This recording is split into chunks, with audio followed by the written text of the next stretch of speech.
How to Deadhead Kalanchoe. Kalanchoes are primarily grown as indoor flowering plants. The plants produce lush, glossy green foliage year-round and feature brightly colored flowers in abundance during the winter months. Most newer Kalanchoe varieties are self-cleaning, which means they drop their flowers naturally after blooming instead of setting seed.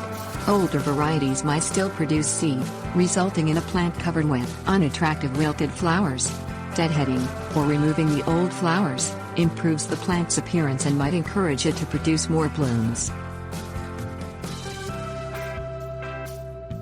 Things you will need: shears.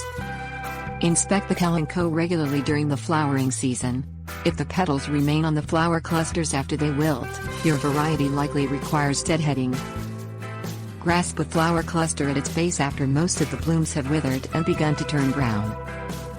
Snip off the flowering stem near its base above the first set of large leaves with a small pair of shears. Avoid pinching or pulling the flower clusters off because that could cause damage to the fleshy Kalanchoe stems. Dispose of the removed flower cluster.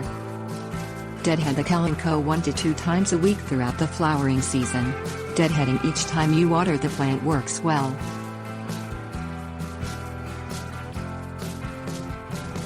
Tips warnings. You can deadhead self-cleaning varieties if the clusters begin to look unattractive before all the petals have wilted.